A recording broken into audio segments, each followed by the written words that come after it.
Bonjour à tous, alors aujourd'hui on est toujours sur notre série des formules trigonométriques indispensables à la réussite, on va dire, dans le post-bac.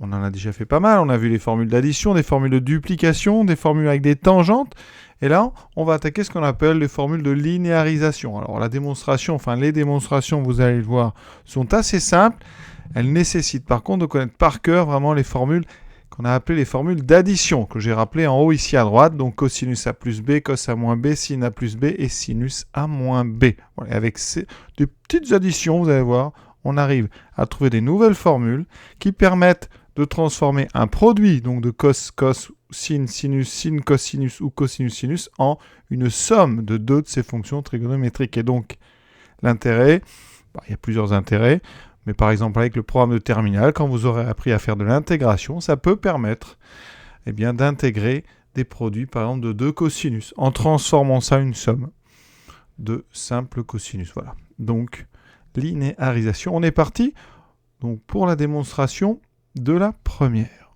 Ça va être très simple, vous allez pouvoir le faire en même temps que moi.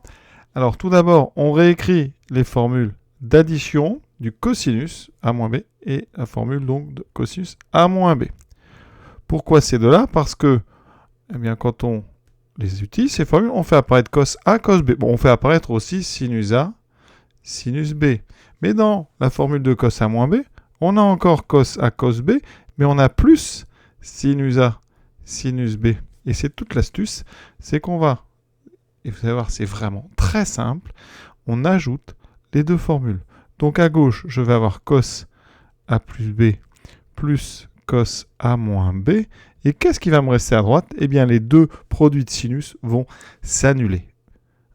Il va me rester cos A cos B plus cos A cos B, donc deux fois cos A cos B. Et vous voyez, c'est très simple à retrouver. En fait, si vous les oubliez, très simplement, vous réécrivez les deux formules d'addition que vous allez très vite connaître par cœur. Et après, vous suffit de diviser par 2. Vous voyez, cos A cos B, ça sera donc cos A plus B plus cos A moins B divisé par 2.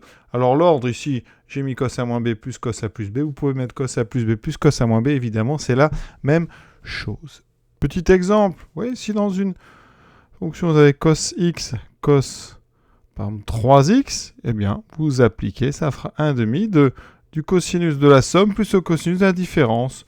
Donc cos x plus 3x, 4x, plus, ça sera un plus, le cosinus de la différence, x moins 3x qui fait moins 2x. Mais vous pouvez aussi faire 3x moins x. Alors pourquoi je peux faire a moins b ou a plus b? Eh bien, tout simplement parce que je vous rappelle que la fonction cos est une fonction paire. Sur R, donc, cosinus de moins x, c'est toujours égal à cosinus x, d'accord, quel que soit x. Donc, quel que soit a et b réels, cosinus a moins b, c'est la même chose que cosinus b moins a. Donc, il ne faut pas vous inquiéter, vous voyez, c'est très simple. La deuxième, sinus a, sinus b, c'est exactement le même raisonnement. On écrit les deux formules cos a plus b, cos a moins b, mais au lieu de les ajouter, on va les soustraire. Alors, c'est pareil, faites la démonstration. Ça vous permettra aussi d'apprendre les formules d'addition. Donc, j'écris cos A plus B, j'écris cos A moins B. Alors, quand c'est cos, c'est donc cos A cos B. Et ici, le signe, attention, c'est pas le même que dans le cosinus. Voilà, donc ça, c'est des choses à retenir. Mais ça va rentrer avec de l'habitude. On fait cette fois-ci la soustraction. J'obtiens, vous voyez à gauche, cos A plus B plus moins cos, A moins B. Alors, si on fait la soustraction dans ce sens-là, le petit souci, c'est que j'aurai moins 2 sinus A, sinus B. Donc, on va faire la soustraction dans l'autre sens. C'est-à-dire que là, c'est important d'avoir cos A moins B en premier dans la formule. Voilà. Donc, on a le cosinus de la différence moins le cosinus de la somme. Et ça fera donc ici 2 fois sinus A, sinus B. Tout de suite, exemple, avec sinus x, sinus 3x. Ça va me donner 1/2. Donc, du cosinus de la différence, donc x moins 3x, ça fait moins 2x, mais je vous ai dit, on peut écrire 2x, moins le cosinus de la somme, donc moins cos 4x. Voilà. Et ça, c'est très pratique. Par exemple, je répète, si on doit intégrer, ou même dériver, hein, ça se dérive plus vite. Pas forcément comme ça qu'on s'en sert, mais voilà. Les autres, il y en a deux autres, on va, eh bien, au lieu d'utiliser les formules d'addition du cosinus, on va utiliser les formules d'addition du sinus. Donc, c'est exactement la même idée. Donc, vous écrivez sinus A plus B. Alors, sinus A plus B, c'est un petit peu plus régulier. Alors, il y a du sinus A cos B, mais par contre, c'est une somme, comme on a dans les parenthèses. Et là, on aura cosinus A sinus B. Pour sinus A moins B, c'est la même formule, mais juste avec un moins entre les deux. Et là, vous avez le choix. Soit on ajoute les deux lignes, soit on les soustrait. Alors, si on ajoute, eh bien, c'est le deuxième terme ici qui va disparaître. Donc, il me restera 2 fois sinus A cosinus B. Et donc, ça fera sinus A plus B plus sinus A moins B. Voilà, c'est ça en général qu'on retient. D'accord ? On met comme ça un sinus en premier et vous obtenez une formule des sinus avec la somme.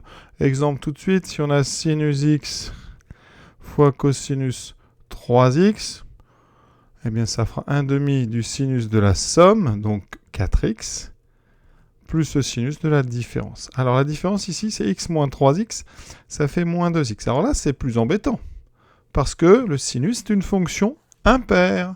D'accord ? Donc, pour tout x appartenant à R, sinus moins x, c'est moins sinus x. Donc, si vous voulez écrire ici, à la place de 2x, ben, vous voulez écrire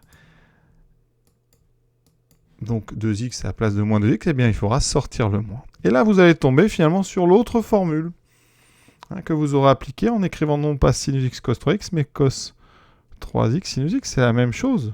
Donc, si j'utilise la quatrième formule, je devrais retomber sur ça. Et effectivement, cette quatrième formule, elle me propose de faire le sinus de la somme moins le sinus de la différence en partant par le premier. Cette fois-ci, 3x moins x, ça fait 2x. Donc, vous voyez que, en fait, ces deux formules, elles servent à peu près à la même chose. Donc, on en apprend en général qu'une. De toute façon, je vous le dis, ces formules-là, on ne les utilise pas tous les jours. Il faut savoir qu'elles existent. Et quand on en a besoin, on les redémontre très vite. Alors, soit de tête, parce qu'on connaît en général très bien les formules d'addition. Et vous voyez, il suffit juste de les ajouter, de les soustraire 2 à 2. Donc, pour avoir la dernière formule, je vais quand même le faire. Ici, au lieu de soustraire les deux lignes, vous allez prendre l'opposé.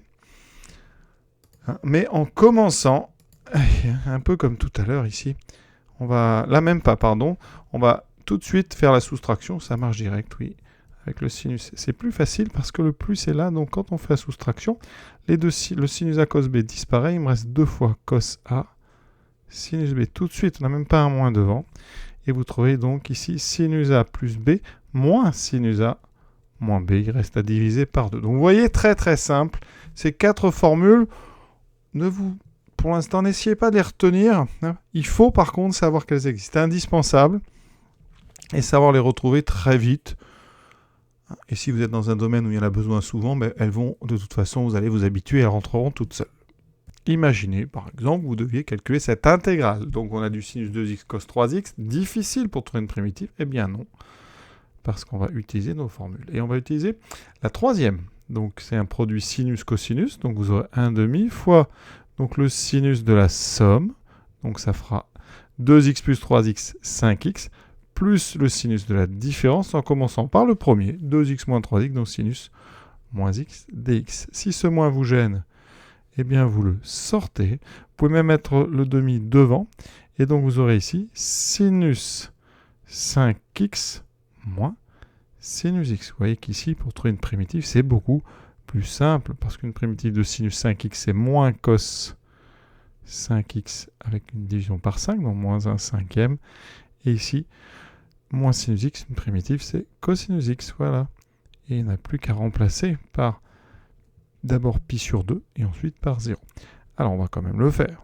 En remplaçant par pi sur 2, j'aurai un cos 5 pi sur 2, on sait que ça vaut 0. Cos pi sur 2 aussi, donc on a 0, moins la valeur en 0, donc j'aurai ici cos en 0, ça vaut 1, donc moins 1 cinquième plus 1. Voilà, on va quand même aller jusqu'au bout. Alors, donc ici, ça c'est mon intégrale i. Donc un petit peu plus haut, i, ça sera donc 1/2 de Alors, ici, 4 cinquièmes de moins 4 cinquièmes. On multiplie. On peut simplifier par 2. Il reste moins 2 cinquièmes. On vérifie quand même la calculatrice. Ici, avec une Texas, vous voyez, cette intégrale, on me donne moins 0,4. C'est effectivement ce que j'ai trouvé. Donc, vous voyez à quoi ça peut servir, en tout cas, en fin de terminale, en début de prépa ou post-bac. Voilà. Donc, on les retient. On fera quand même quelques exemples parce que c'est intéressant. Et à force de les utiliser, eh bien, vous allez comprendre leur intérêt. Et je vous laisse donc sur cette dernière petite intégrale. J'espère que ça vous a plu. Évidemment, on n'a pas fini avec ces cosinus. Et vraiment, j'insiste, c'est primordial d'avoir une bonne maîtrise de la trigonométrie quand on veut réussir en maths. Et c'est bien de se préparer tout de suite, tranquillement, avant vraiment le début de la rentrée en septembre. Voilà. Je vous souhaite une bonne fin de journée à tous et à bientôt pour la suite.